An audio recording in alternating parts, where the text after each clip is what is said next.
Assalamualaikum warahmatullahi wabarakatuh.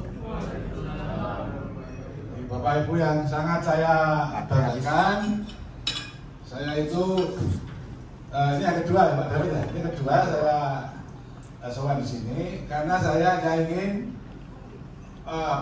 mengajak pada Bapak Ibu untuk sedikit dalam petik itu ya, paling tidak tahu lah dasar-dasar fisikanya gitu ya.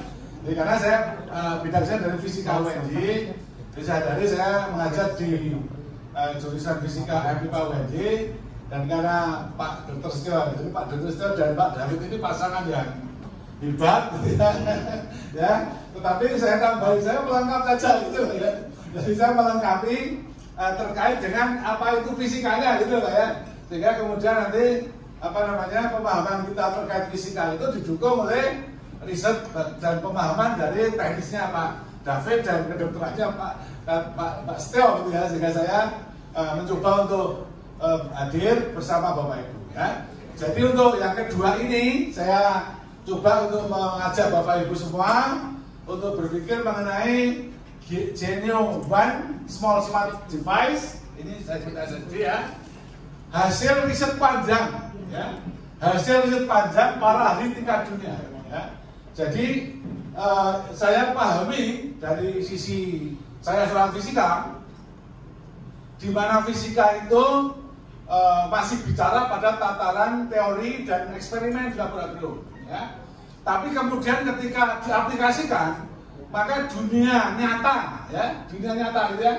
Dunia nyatanya itu di mana kan gitu kan? Itu banyak sekali, sangat luas Bapak Ibu ya. Jadi fisika itu disebut ilmu alam. Ilmu alam itu semua alam gitu ya. Nah, salah satu di antara sekian banyak itu, ini yang sekarang akan kita coba yang disebut dengan Genio dengan dasar prinsip bioresonansi ya. Ini memang maaf ya, ini bukan bidang saya ya. Karena bidang saya atau tersebut sebagai profesor, guru besar saya itu bidang fisika material ya. Tapi lebih khusus kepada material yang dikaitkan dengan sinar matahari, yaitu bagaimana mengubah energi matahari itu langsung menjadi energi listrik. Tapi konsep dasarnya Pak Dokter hampir sama, karena di sana ada resonansi. Ya, resonansi itu adalah samanya frekuensi yang kemudian akan terjadi sesuatu yang hebat di dalam konsep alam itu sendiri. Ya, maka saya beri temanya untuk saja di sini adalah hasil riset panjang para ahli tingkat dunia, karena memang persoalannya itu menjadi sangat spesifik ya, yang itu menjadi hal yang istimewa dan itu hadir di tengah-tengah kita, yang saya pakai 3 macam ini ya. Satu, 2, dan 3 ya. Saya punya 3 ini ya. Tiap hari saya pakai 3 ini ya. Karena supaya apa? Supaya ini saya datang di kampus ketika banyak orang tidak berani ke kampus.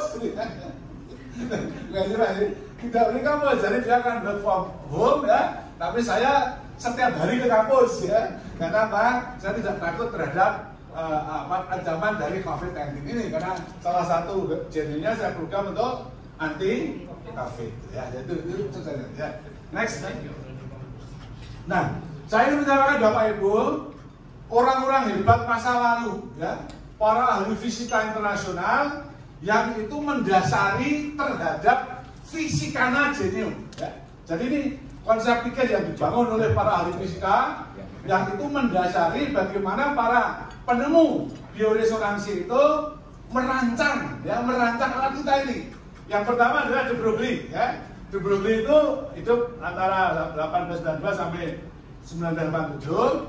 Yang paling terkenal dia itu adalah dia menyatakan bahwa materi misalnya ya kita sendiri, lalu sepeda motor kita, pokoknya semua materi itu akan bersifat sebagai gelombang ya. Nah, setiap materi itu bersifat sebagai gelombang ya. Lah gelombang itu apa? Gelombang itu rambatan energi yang di sana ada 3 besaran ya, 3 besaran ya. Itu yang disebut dengan frekuensi ya, lalu panjang gelombang, lalu kecepatan rambatnya. Jadi ada frekuensi itu banyaknya begini, frekuensi, kecepatan itu lajunya begini, lalu gelombang itu naik terus ya. Ada puncak, ada lembah, ada puncak lagi. Jadi dia akan seperti kalau panjenengan mudah-mudahan tidak terjadi ya, bisa gempa ya. Gempa itu kadang kan ada getaran di mana dia bergerak ya. Jadi inilah tokoh pertama De Broglie itu menyatakan bahwa setiap partikel itu bersifat sebagai gelombang. Next. Lalu Max Planck itu hidup pada tahun 38 sampai 47 itu berbalik ya, sebaliknya. Kalau tadi partikel bersifat sebagai gelombang, sekarang gelombang itu ada bersifat sebagai partikel ya. Jadi gelombang bersifat sebagai partikel. Khusus untuk gelombang elektromagnetik, ya misalnya cahaya, nanti saya sebutkan nanti belakang, partikelnya itu namanya foton, ya. Partikel gelombang elektromagnetik itu namanya foton. Energinya itu H kali F, ya. H kali F, ya itu energi, itu rumus fisikanya, dan betul-betul namanya ada frekuensi di situ. Ya. Next. Maxwell itu kemudian mengumpulkan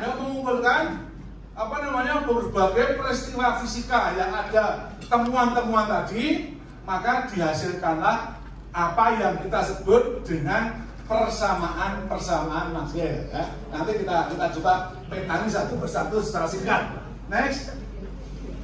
Lalu Einstein itu saya kira semua orang, bahkan bukan orang fisika pun kenal ya dengan Einstein ini ya. Bukan orang fisika pun mesti kenal, karena Einstein itu adalah bapaknya fisika modern ya, yang begitu pikirannya itu luar biasa sehingga menggemparkan dunia karena ada hukum kekalahan massa dan energi. Yang itulah kemudian Jepang kalah dari sekutu pada Perang Dunia yang kedua. Ya, ini karena temuan Einstein di mana ada kesetaraan antara massa dan energi. Jadi fisika itu kalau mau dia manfaatkan untuk kehancuran alam semesta cepat sekali, ya. Kalau kita mau menghancurkan alam dari fisika itu sendiri, maka orang mengatakan kalau Perang Dunia Kedua Jepang dibom atom dengan hukum Einstein ini, maka efeknya begitu luas. Kalau terjadi Perang Dunia Ketiga, ya, andai kata kita juga tidak ya, andai kata terjadi Perang Dunia Ketiga, maka dunia itu hampir hancur hanya dalam beberapa detik. Karena bomnya bukan bom atom, ya, namanya bom hidrogen, ya. Itu menjadi cepat sekali. Ini kalau Perang Dunia Ketiga. Kalau terjadi Perang Dunia Keempat, tadi kan takut ya, maka orang takut semua. Maka akan kembali lagi orang akan berperang dengan batu dan kayu, ya.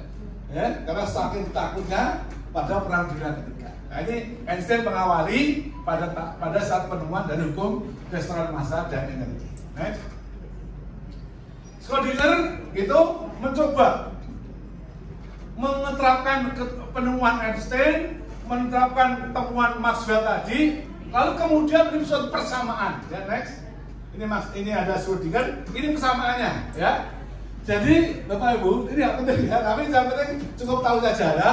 Jadi ada persamaan pertama, persamaan kedua, persamaan ketiga, persamaan keempat. Ini disebut dengan persamaan Maxwell. Ya. Nah, untuk persamaan yang persamaan yang ketiga, yang ini persamaan tiga ini, inilah yang fenomena menarik sampai kapanpun karena disebut dengan hukum Faraday, yaitu terjadinya listrik dengan berbagai gerakan alam ini. Ya. Misalnya air terjun, ya, menggerakkan generator, ya, menghasilkan arus listrik. Itu adalah persamaan yang ketiga. Angin, ya, seperti Belanda, angin bergerak, menggerakkan generator, hasilnya arus listrik. Ya. Jadi adalah hukum Faraday. Nah, kalau saya tadi tidak pakai Faraday karena itu konsep absorpsi tadi. Ya. Next. Nah, ini persamaannya ya. Persamaan 4 itu digabung jadi ini, tidak penting ya. Baik. Nah, itulah ya. Jadi Bapak Ibu, ini mulai bisa kita pahami secara mudah, yaitu ketika persamaan Maxwell tadi yang 4 itu diolah oleh matematikawan, oleh fisikawan ya. Lalu menghasilkan persamaan gelombang dan persamaan itu menggambarkan terkait dengan gelombang tadi. Punya apa tadi? Punya panjang gelombang, punya frekuensi, gitu, dan punya kecepatan lambat.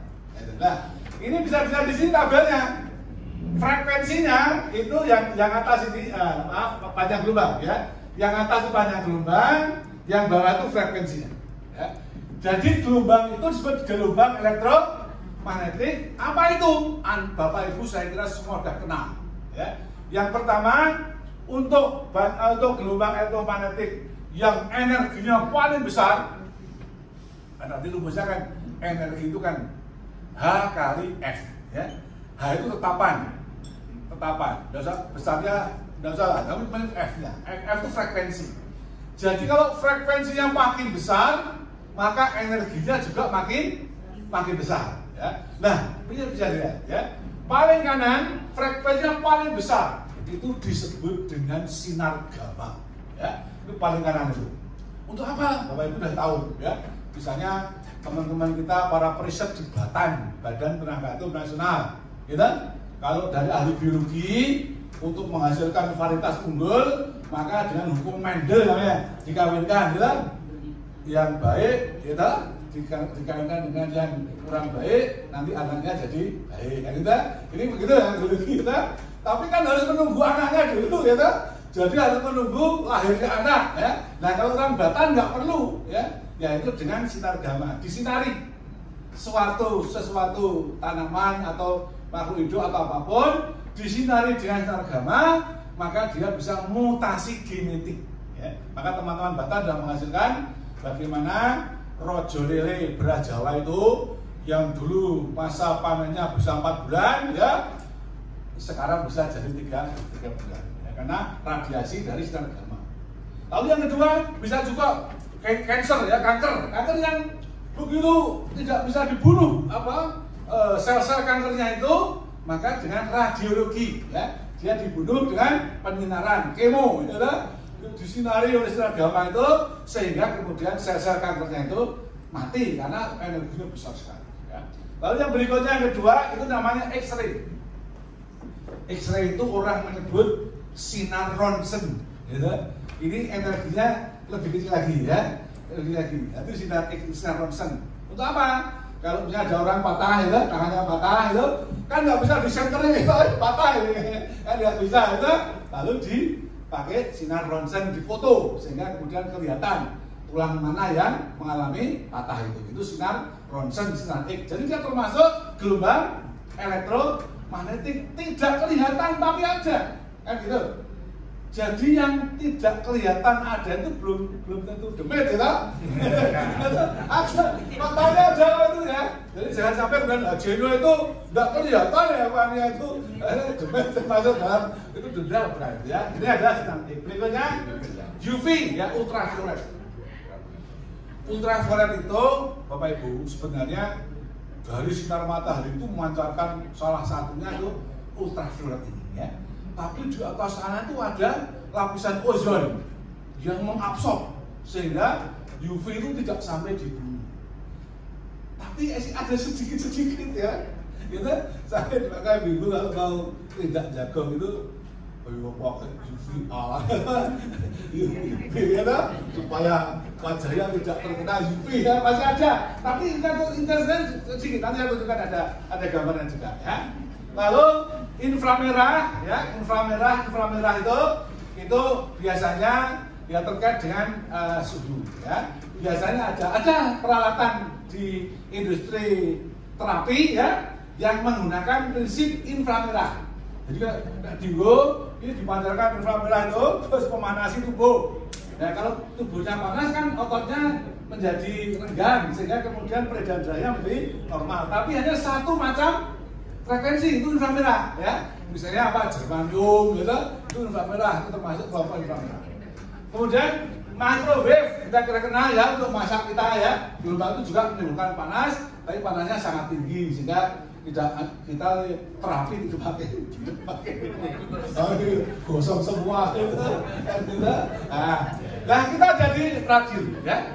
Jadi gelombang radio yang kita pakai yang tidak kelihatan, tapi kemudian ini yang termasuk di dalam pengembangan geonita ini. Ya. Jadi tidak kelihatan, tapi faktanya ada. Ya. Lalu next, Bapak Ibu, saya ingin mengambil supaya kita lebih cetok, lebih bisa membayangkan faktanya. Inilah matahari. Ya. Sinar matahari kita itu, ya. Sinar matahari kita ini gambarannya ini, ya.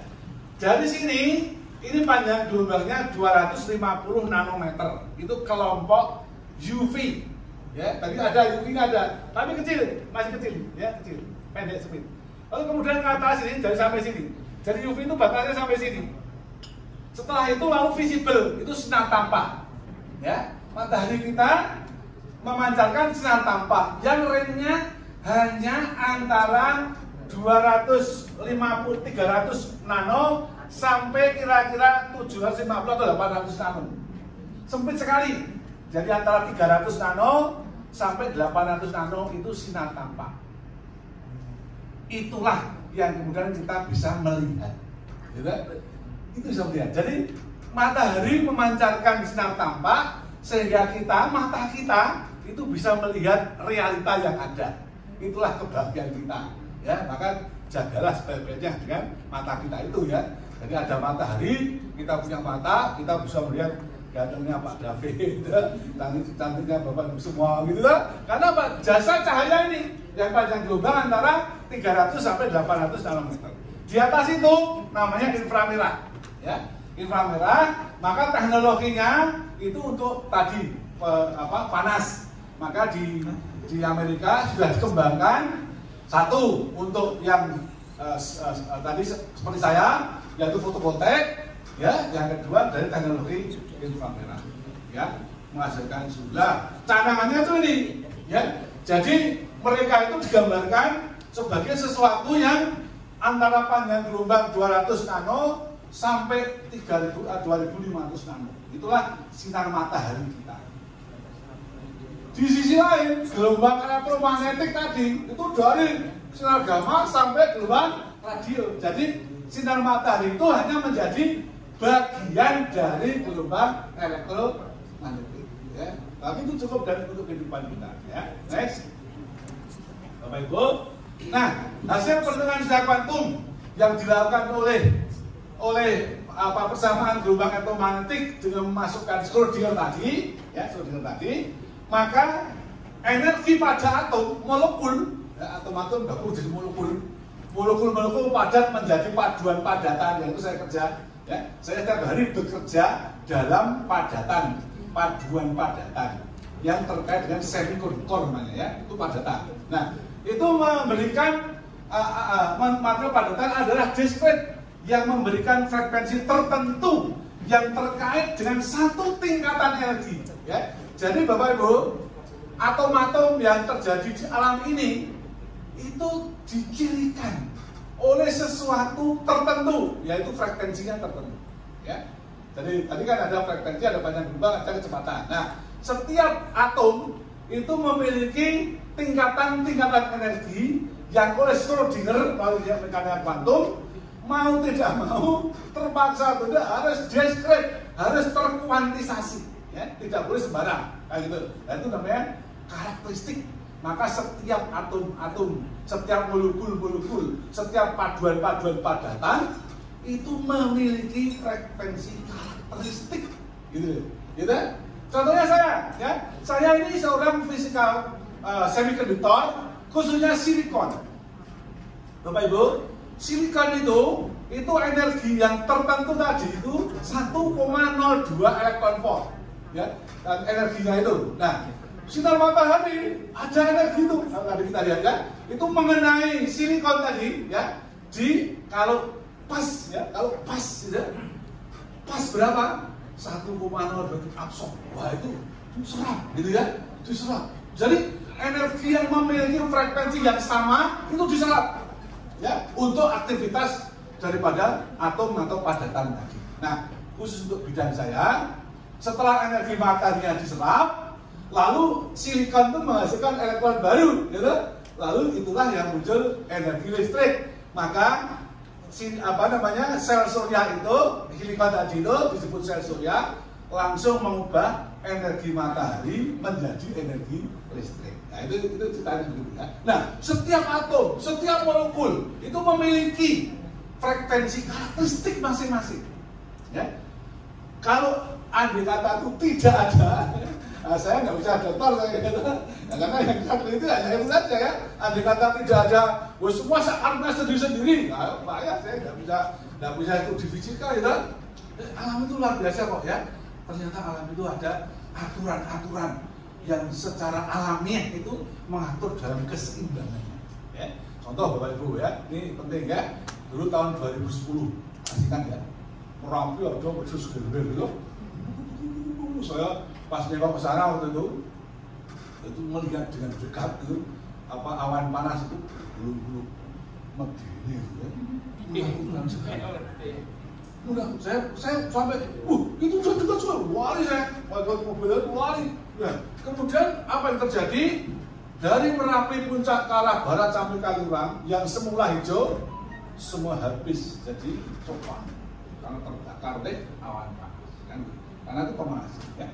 Tapi karena alam itu seimbang dengan presisi caranya naik lagi atas, lihat caranya sudah jadi hijau lagi ya, karena alam itu memang begitu ya. Alam itu cenderung menuju kepada keseimbangan. Yang menyebabkan tidak seimbang siapa? Ya kita ini. Ya, seperti kita awalnya kecil, tumbuh besar, sehat, gitu, sehat. Gitu. Waktu saya masih kecil udah makannya apa, ya sehat, minumnya tuh dikendil lah, air kendi, kalau malam di atas genteng itu, wah sehat sekali. Ya, tapi setelah di Jogja sudah merasa kaya, ya. Yang diminum ya sudah berbeda, ya. Yang dimakan juga sudah berbeda. Lagi banyak orang, ya macam-macam munculnya ya, karena tidak seimbang. Ya, ini yang terjadi, realitanya begitu, ya. Itu yang terjadi. Ya. Next. Nah, ini Pak Dr. Setio yang ahli ya. Jadi apa namanya? Ternyata setiap organ tubuh, karena organ tubuh itu juga terdiri dari atom-atom dan molekul itu, maka mereka itu memiliki frekuensi karakteristik ya terkait dengan keadaan sehatnya, gitu ya. Jadi ketika dia sehat, ketika dia baik, dia memiliki frekuensi tertentu. Misalnya ada jantung, ya, jantung itu frekuensi getarannya itu, getaran yang dimiliki dalam keadaan normal itu 67 sampai 70 Hz ya. Kepala otak kita itu antara 72 sampai 90 Hz. Itu ada keadaan karakteristik ya setiap organ tubuh kita itu. Ya, karena dia dibangun oleh kumpulan-kumpulan dari atom, molekul dan sebagainya. Ya. Nah, apa yang terjadi? Karena pola hidup itu ya Pak Dokter ya, karena pola hidup itu ya kan, lalu frekuensi karakteristiknya itu berubah, ya kan, frekuensinya itu tidak lalu menjadi normal, ya tidak dalam keadaan normal. Ya kemudian kalau dia sudah Pak Dokter yang paling tahu itu ya, saya dari fisikanya ya kalau dia berubah, ya kemudian sistem itu kan berubah. Ya bayangkan Bapak Ibu, andai kata alam semesta itu mataharinya itu geser saja sedikit ya, itu kegoncangan alam semesta sudah terjadi ya, benturan karena mereka beredar pada daerah edarnya sendiri-sendiri ya. Jadi kalau dia berubah aja, sudah kacau alam ini ya. Oleh karena itu saya kira kita dalam keadaan, jadi kalau keadaan normal gimana Pak Dokter? Ya kita nggak usah pakai ini, udah normal ya, sehat kan gitu kan? Itu enggak sehat, tapi kan juga perlu dapat penghasilan katanya. Itu bisnisnya. Gitu ya. Jadi rasanya juga datang itu perlu juga ya, baiknya. Dia perlu juga untuk supaya berinteraksi ya. Lalu saling kenal. Oh punya sana ya. Maka itu kemudian ternyata tambahan penghasilan ya. Seperti istri saya itu contohnya ya. Ternyata dia juga dapat tambahan apa ya. Nah ini luar biasa, istri saya itu pernah itu. Tapi ternyata penghasilan dia pada 3 bulan pertama ini setiap bulan itu sama dengan gaji profesor.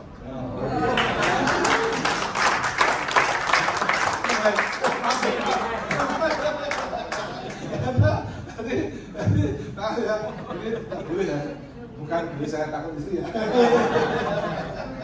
Ya, jadi ada kondisi yang begitu ya. Jadi artinya ketemu seperti ini juga penting ya Pak David ya. Jadi artinya bagi yang sehat ya nanti bisa beri informasi kepada tetangganya ya atau temannya ya, yang kemudian temannya itu karena sakit lalu kemudian mendapatkan informasi mengenai alat kita ini yang hasil riset tingkat dunia dan itu hadir di tengah-tengah kita ini. Ya, itulah Genio One kita. Ya. Next. Jadi ini dasarnya adalah Bapak Ibu, ini saya kira simpel, tapi ternyata teknologinya ya luar biasa kedalamannya. Yaitu itu namanya resonansi. Ya. Resonansi itu apa? Resonansi itu adalah suatu peristiwa di mana bergetarnya suatu benda karena benda lain yang bergetar. Ya. Jadi contohnya ini ada dua garpu utara. Garpu utara yang kanan, yang kedua tidak diapa-apakan, ya tak? Lalu kemudian garpu utara pertama digetarkan, dipukul, ya, pukul.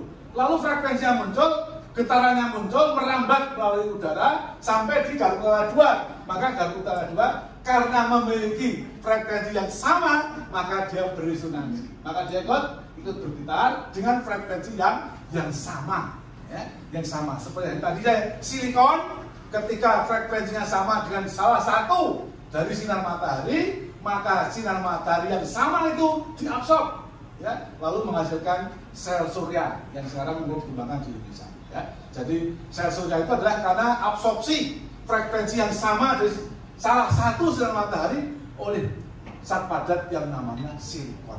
Ya. Jadi visinya sama, semua sama. Jadi karena itu waktu saya ketemu dengan Pak Dokter dan Pak David di sini, itu saya cerita, ya. Jadi seperti suami istri, ya. Jadi sebetulnya Mas Hikam itu mesti dulu itu ya melihat banyak perempuan gitu, wah saya tertarik gitu ya. Tapi kenapa yang jadi istri kok itu gitu. Itu kan karena resonansinya sama gitu. Kemudian jadilah pasangan yang saling melengkapi ya gitu ya.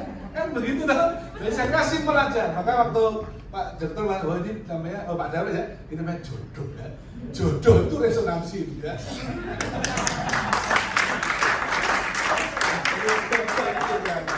Jadi lagi kita prinsipnya seperti itu ya, next. Lalu ketika kemudian ada peristiwa, dari saya lagi, satu sisi riset menghasilkan bahwa setiap organ tubuh sehat gitu, memiliki frekuensi tertentu, itu satu titik, satu posisi ya, riset ini ya, dari setiap ternyata Pak Dokter ya setiap satu frekuensi itu risetnya panjang. Dan jadi satu artikel kan ya, di setiap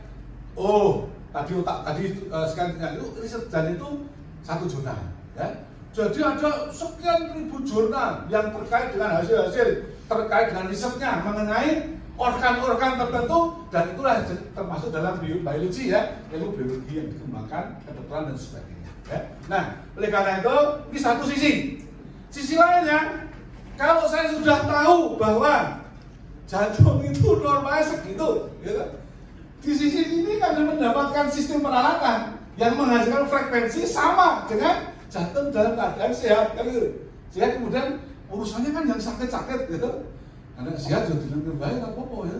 Yang sakit itu kan diberi respon, yang namanya respon, sehingga kemudian dia bisa kembali kepada frekuensi karakteristik normalnya.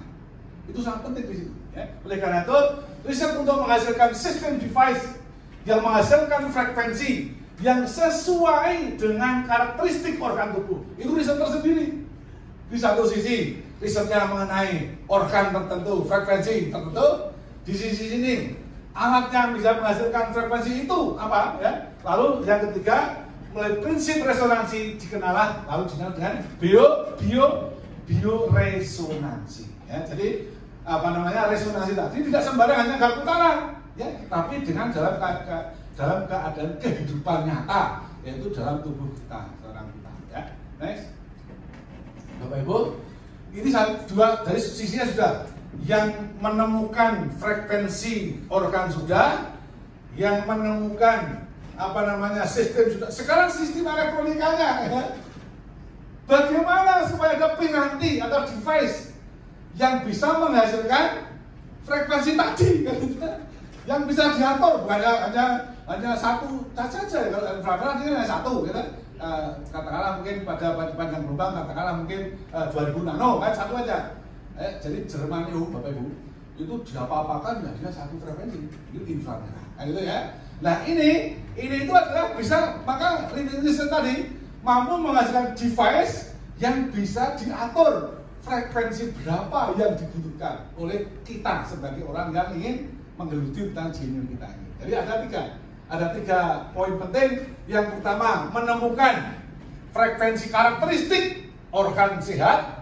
Yang kedua, bisa merancang bagaimana menghasilkan sistem itu. Lalu yang peralatannya seperti apa? Yang bisa diatur sampai berbagai frekuensi sesuai kebutuhan sehat itu.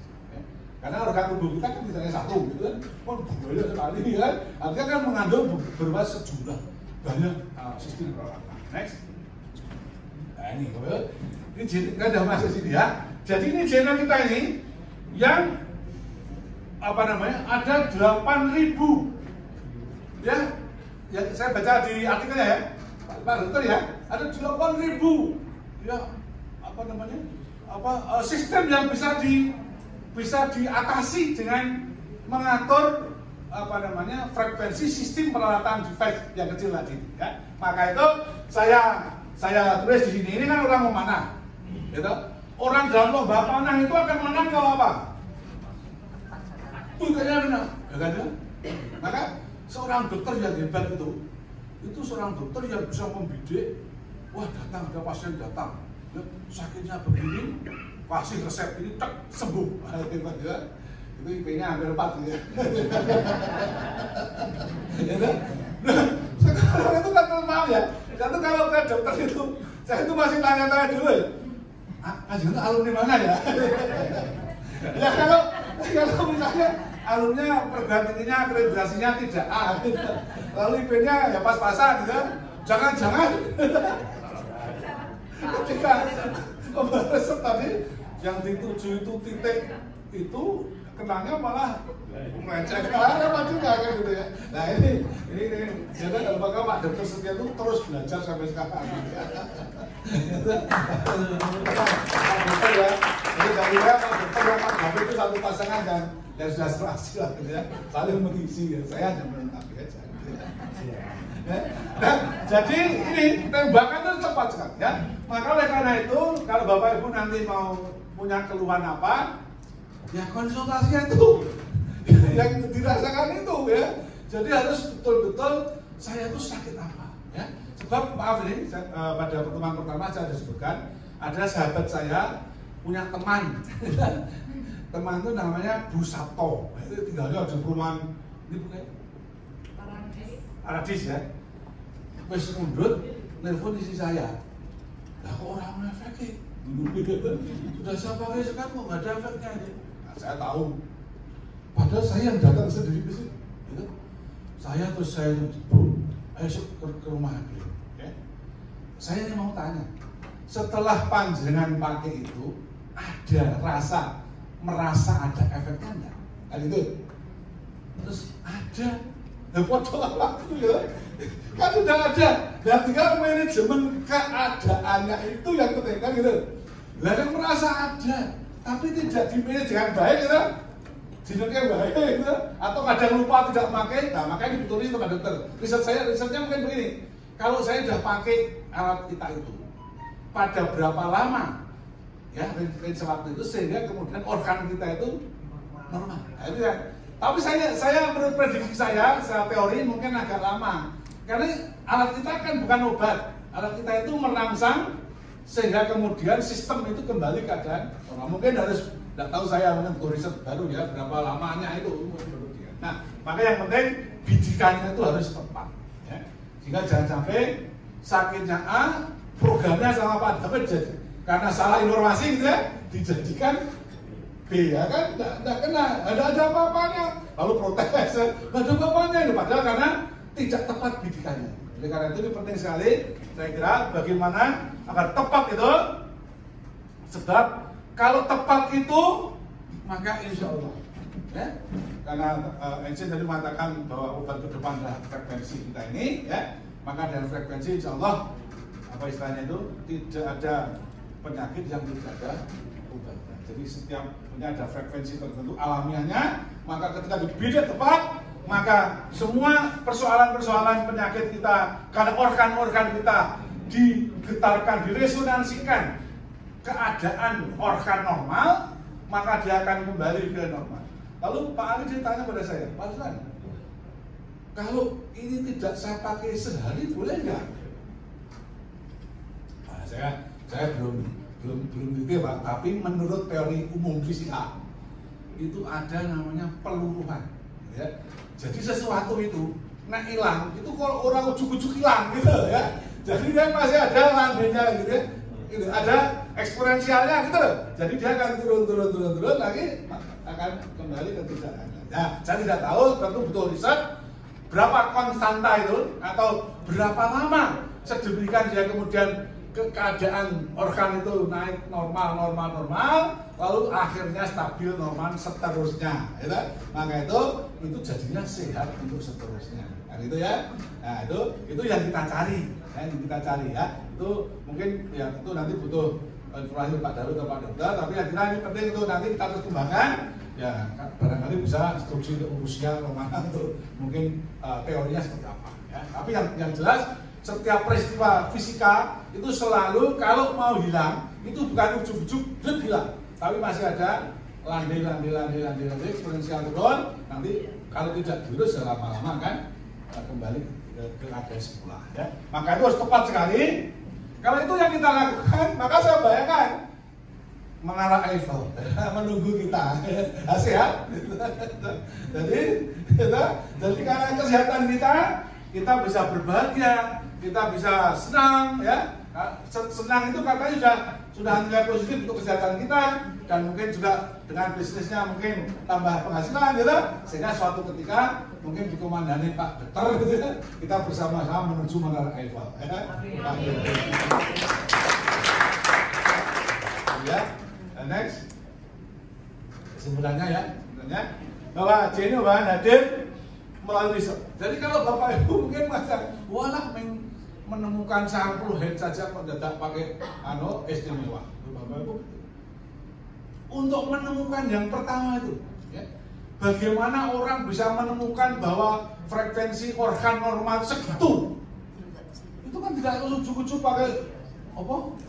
Melamun, inspirasi, ya toh? Nggak ada, mesti pakai suatu perlakuan, ya, sehingga kemudian dunianya terus menerus, ya. Dan ini dilakukan terus menerus, saya kira sampai kapanpun, sehingga kemudian karena organ tubuhnya itu makin banyak berbagai problema, keadaan alam itu makin tidak teratur, ya, sehingga kenormalan keadaan makin negatif, ya, sehingga kemudian tantangan kehidupan itu makin sulit. Karena itu bisa terus dilakukan. Maka keilmuan, jadi maka Genuine ini melalui riset modern terpadu dari berbagai disiplin keilmuan, yaitu biologi, fisika bidang bioresonansi, elektronika, dan rekayasa, sehingga kita semua bersyukur menemukan Genuine, sebuah piranti pintar yang kecil, smart device. Kita sangat memerlukan Genuine, ya. Jadi kita sangat memerlukan Genuine. Ya. Next, mengapa? Agar hidup kita terasa nyaman, bahagia, dan sejahtera, karena kita semua sehat walafiat. Amin. Bapak Ibu, karena itu yang saya sampaikan pada kesempatan ini, dan saya terus akan mencoba untuk pelajari ke dalam lagi, ya. Terima kasih Pak Dokter sudah mengirimkan beberapa literatur itu. Nanti saya coba dekati dari sudut pandang pengetahuan saya dari fisika. Ya, mungkin nanti kapan-kapan bisa diskusi untuk memperdalam tentang bagaimana pemahaman kita makin ke dalam, sehingga Genuine bisa hadir secara rasional di hadapan setiap orang yang membutuhkan untuk kesehatan. Demikian, mudah-mudahan ada manfaatnya. Akhirul kalam, assalamualaikum warahmatullahi wabarakatuh.